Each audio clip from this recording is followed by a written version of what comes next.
Imagine the clouds that cover our majestic mountains where the forests dwell and where the rivers find their source.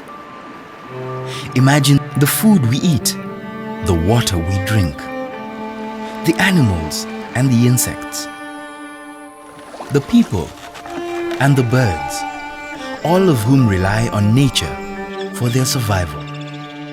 Over 100 years ago, Nature Kenya was established with the aim of championing conservation and improving people's livelihood. Nature Kenya is a membership-based society established in 1909 with the aim to promote the study and the conservation of nature in Eastern Africa. Nature Kenya mission is to connect nature and people. Nature Kenya conservation work is guided by science and by using birds to identify places that are important for conservation. One is assured of capturing every place on earth that is able to be conserved, and that is why data on birds is infallible in setting priorities, hence important bird areas. Since the early 20th century, Kenya's natural environment has been under tremendous pressure. Thousands of hectares of pristine forests, wetlands, and grasslands have vanished beyond measure. In Africa, conservation was not an issue until the 20th century. There were fewer people and more resources.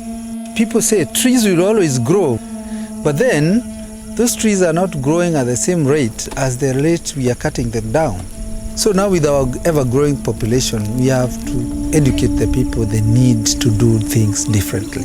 So if we are not going to conserve and manage the natural resources, including our wild reef, including our flora, the fauna, then we don't have the future for ourselves. And the sooner we can be able to understand the truth about this, far better. Working in 19 sites, Nature Kenya works together with communities and creates incentives that have sustainable benefits by introducing nature-based activities, some of which include beekeeping, ecotourism, wool spinning, and most notably, butterfly farming. We go into the site and have partnership with a local group and identify the needs in that area. And basically the needs have to be those that will enhance conservation of the forest and which will reduce the dependency of the local community on the forest resources. In Arabuko-Sokoke Forest, we were able to work with the people and innovate business in butterfly farming, which is currently benefiting more than 700 households, earning 10 million Kenya shillings sustainable for the last 5 years, and that's a change to the livelihoods of the people. Hii mali imeletwa na wakulima ambao ni registered members wa hiki pepeo. Kila mkulima anaandikiwa ile mali yake, tunazisort kulingana na species. Kama huyu ndio kipepeo ambaye yuko anauzwa shilingi 90 hii pipa moja, ambapo inamaanisha ukileta 100 alafu wakishanunuliwa unaweza pata ama utapata 9,000. Our major buyers are for exhibit, for people in those countries who cannot travel to Africa to come and see the types of butterflies we have. So the project was initiated so that farmers could easily link their livelihood with the conservation of the forest. Tunashukuru kwa niaba ya Nature Kenya kwa kutufadhili miradi tofauti. Kwa mfano saa hii wametupatia mizinga 160 ambayo tuko nayo. Alafu baadaye ndio wakatufadhili tena na mradi wa boti. Saa nyingine tunahudumia wagonjwa, saa nyingine tunahudumia watu ambao wanataka kupeleka biashara zao. Tunapata kitu kidogo. Muungano wetu kupitia Nature Kenya hapa Ozi imekuja mwaka 2009. Ikaji katukuta kwamba tu vikundi vimoja ndio wakatushauri wakatuelimisha vile tutaungana pamoja na ule umuhimu wa kuungana pamoja. Kwanza wametuletea mafundisho vile tutarani zile project ambazo tutakuwa tukizifanya kwa pamoja. In the Tana Delta, the communities have come together and agreed to conserve the Aussie forest and safety it from outright conversion.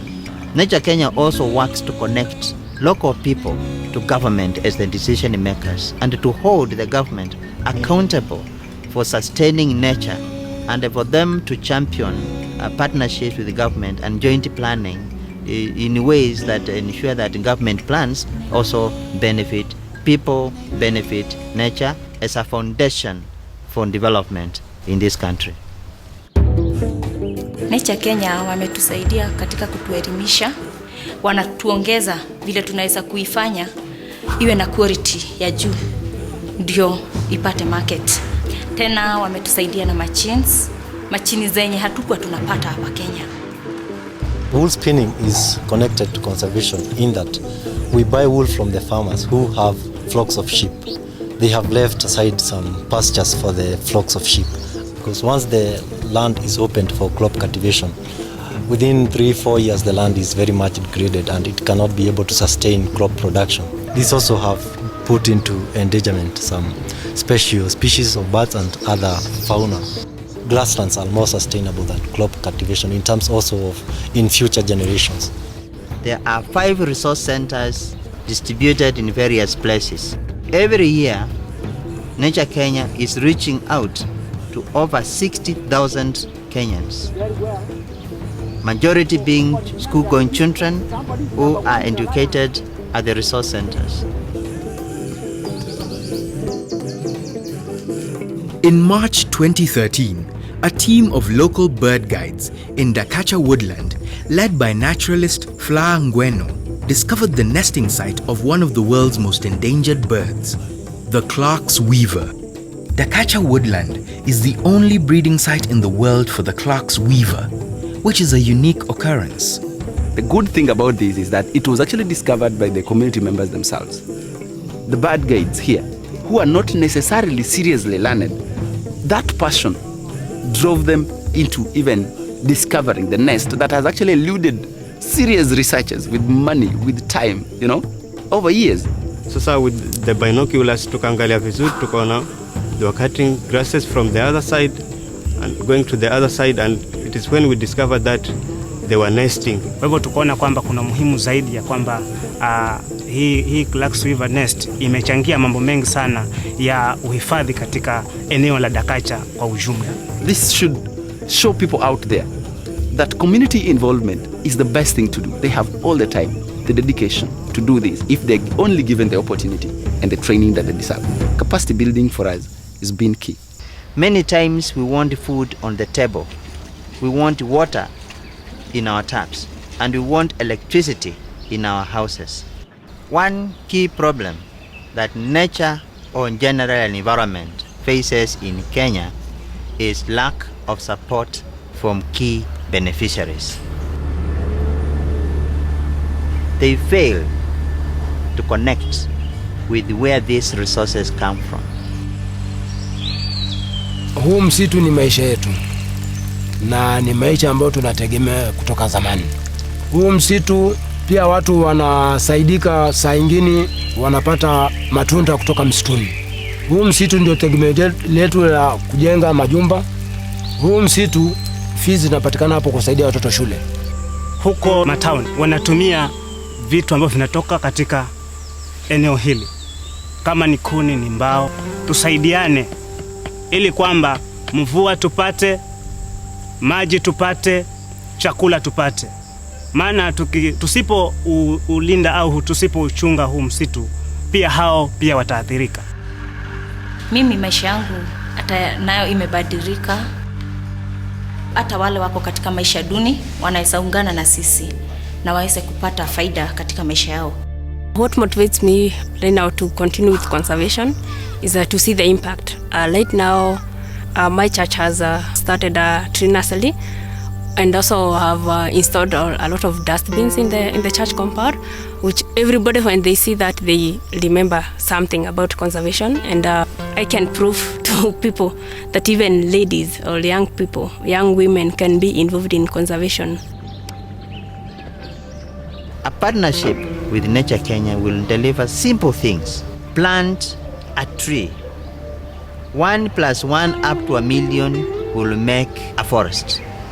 That is going to keep the water flowing, is going to keep the birds singing, is going to attract other biodiversity.